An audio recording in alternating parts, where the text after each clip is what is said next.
Tim, what did you guys do that in the third quarter? You down 12 at the half, and then y'all scored about 16 in the third quarter. I think for the most part, just make sure we locked in on the game plan. Made sure that we made them just take more contested shots, collapse the paint a little bit more. You know, a lot of their shots were coming in the paint in the first half, so just try to do a better job of just playing with a little bit more energy and resistance. And yeah. You guys lead the NBA in clutch victories with 6 now. What is it about this team that when the games get tight, you know how to get yourself out and get a win? I think with the trust in the chemistry and also the accountability is at a high right now. I mean, we got hit in the mouth in Denver, but I think for the most part, I mean, last year we wouldn't be winning these type of games, you know. So especially back to back. So just right now it shows that we trust one another out there, but we also hold each other accountable and guys listen and go out there and fight for one another. Tim, I guess we're hearing that you, at the post-game interview, you said several guys stepped up at halftime and that you might have been one of them. Can you kind of... No, I was listening. When you were listening, yeah. Can you kind of describe to us? Yeah, so I mean, just halftime, just you know, just when you're having the first half like we did, just came in there, veterans just as, you know, Keith, you know, S. Dot, Seth, D. Jones, Kai, you know, just guys just stepping up and just speaking up and just letting everybody know that it was another half, another full half that we have of basketball. Just go out there, follow the game plan, execute everything that we need to do. Just play hard, play aggressive, trust one another out there, and let everything else speak for itself, basically. Anything else? Anything else? Yeah.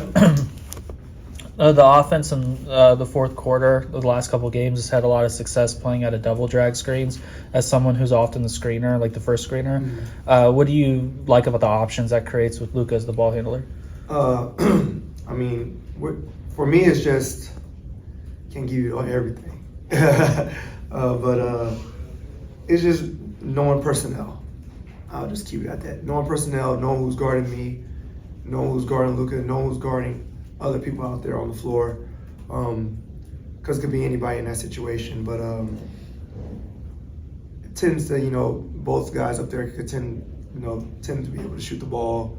One of them got a roll, but I just can't give you too much. Just know that you just got no personnel while you're out there in one or two of those screens. For sure. And then in the two-man game between Luka and Kyrie in the clutch, the last couple of games, that's had a lot of success as well. What have you seen from those two guys as that's developed?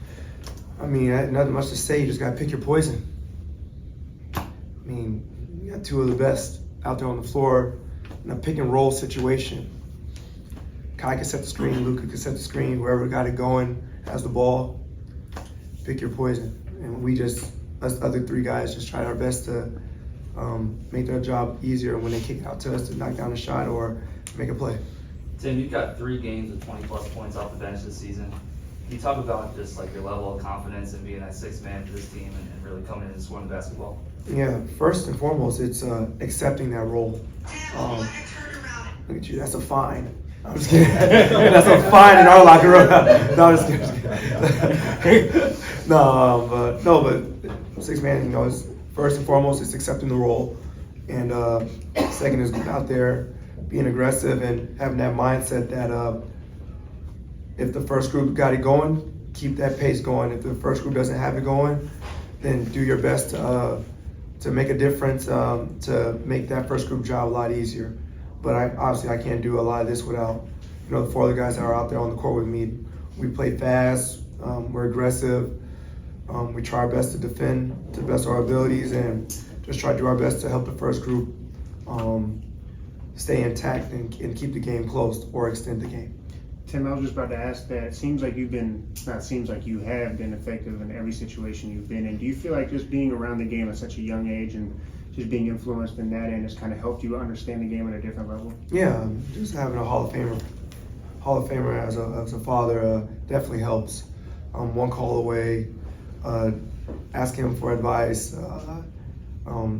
He's not a coach, you know. No, if I need him to be a coach, I'll let him be a coach. But there's a lot of times where I tell him, I need you to be my pops, and he understands that, and that eases me out a little bit to go out there and do my thing, and gives me that confidence to go out there and execute and be the player who I am. Appreciate it. So did you see something while you were sitting on the bench? Because when you got in, you went straight to work, like no. On throughout the whole entire game. No, like the beginning of the game. Oh yeah. When you got straight I to think work. just being around Coach Mose, you know, he was our assistant coach since I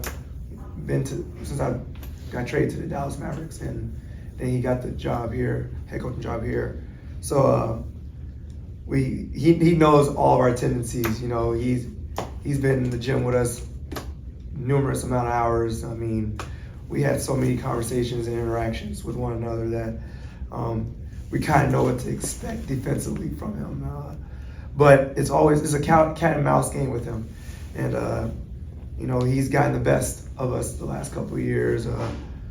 But it's just happy to get a win, you know, finally, you know, in their place. But you know, the job isn't done. You know, they still got to come back to Dallas and play a game there. So I'm just looking forward to opportunity and the challenge. Thank you, Tim.